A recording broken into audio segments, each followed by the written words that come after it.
Hey everybody, it's Ron and Debbie back for another edition of Ask Ron. And I think we've got about 5 questions, Ron, so we'll go ahead and get started. Hope they're easy. Okay, they'll be easy for you. You're such Tell a me everybody told me where they live, right? They did. No way. Everybody No way. reported their state. Okay. So we're very proud of everybody. Okay, first one from Debbie Magar from South Carolina. Okay. Hi Ron, just wondering, do you know what is included in a corporate addendum when submitting offers on bank-owned properties? The ones I look at say a corporate addendum is required when submitting offers. All right, Debbie, stop. Debbie, you don't need to worry about that kind of stuff because the realtor is going to give you the proper paperwork for you to just sign on, and there's nothing you can do to change it because if you do, your offer will not even get looked at, much less accepted. The corporate addendums are to protect them. Don't worry about them. Here it is in a nutshell.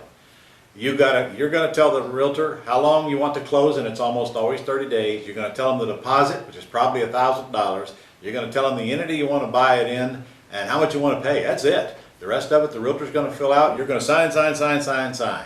You're under risk only for the $1,000 deposit, and if they can't deliver you clear title, you don't have to buy it, and they got to give you your money back.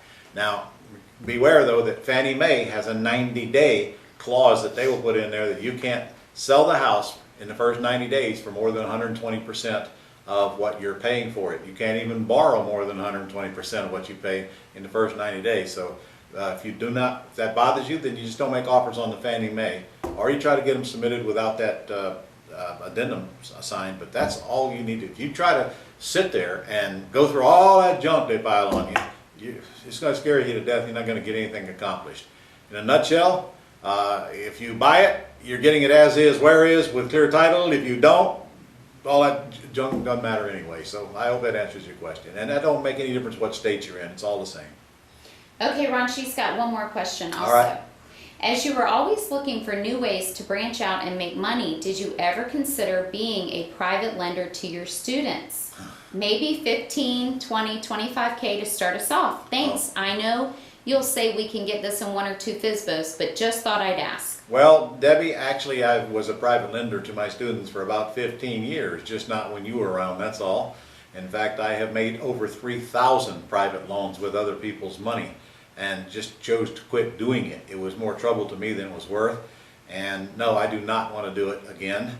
If I come across a source of capital that will fund these things, I would consider it. I absolutely have no intentions of loaning any money that I may or may not have on private loans. I got too many uses for it myself. I'd go out and buy properties, pay cash for them, and get these great deals rather than being a private lender.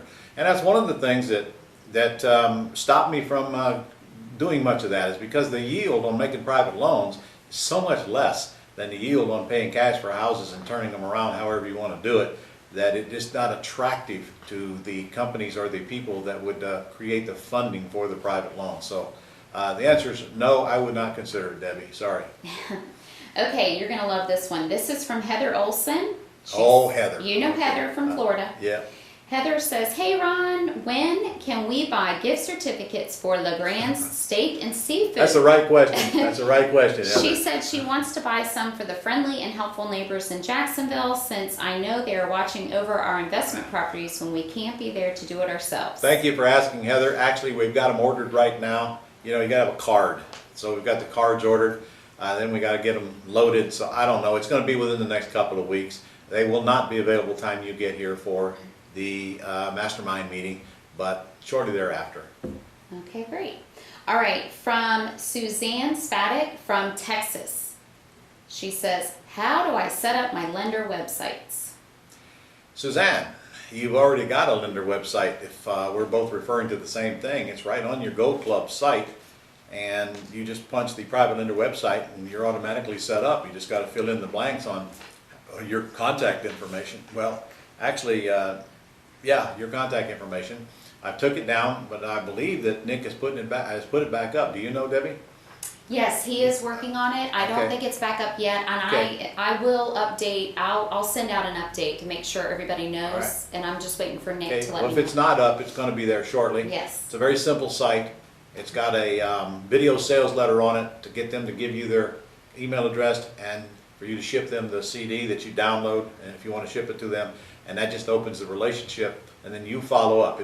Nowhere on there does it say that you're looking for money, but then after they create that relationship by ordering that CD called "Here's a Safe Alternative to the Stock Market," then you can follow up and see if they have interest in becoming the private lender that the CD talks about once they get it and have time to listen to it. So you don't need to set up one. It's already done for you. It's part of your Go Club membership.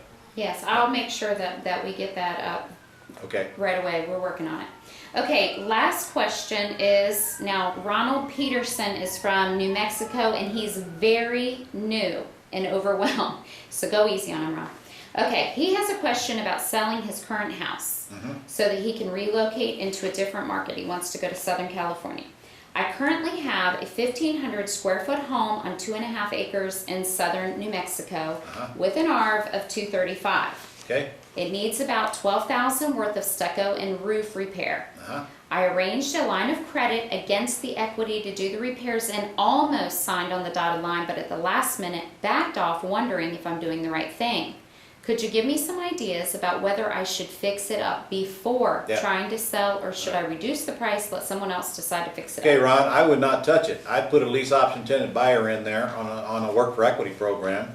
And if you do not have my work for equity course, you should contact Debbie and get one. It's only $497 and it's worth its weight in gold. It is how we exit from all the properties that we buy now. If they need any work, I don't touch them. We don't even hardly clean them up. Some of them we do, some of them we don't. And in your case, you will not have any problem finding a lease option tenant buyer that can do that work that you described. However, make sure you don't violate the rules here now. That person must put up several $1,000s to get in your house. And if they don't put up several $1,000s, do not let them in your house. You must make sure that they can make that monthly payment and you feel comfortable about putting them in there, or don't do it. You're moving to California. They'll be in New Mexico, and you also should have somebody there that can go check on things if things go wrong. I assume you have that with some relationship you currently have there. You probably ought to get to know a realtor before you leave town, and just in case you have to use their services later. But if you get a good tenant buyer in there on a work for equity, they do the work, they put up the money, you probably don't have to knock that price down more than $10,000, and they'll crawl all over it. You're going to lease option it to them until they get the work fixed, and then ultimately cash you out by getting a loan. Now, understand, they're probably not going to have great credit right now, so they're going to need time to clean up their credit while they're doing the work. And that's what I would do with it, because that's probably your only exit strategy, unless you want to fix it and then try to cash out of it, take a big hit, probably pay a real estate commission, probably lower the crap out of the price, and then have the inspectors pick you apart and pay all the closing costs on top of that. So me, I'd take the lease option work for equity exit. Hope that helps. All right, Ron, well, that's it for this week, so we'll see you guys on the next one. See ya.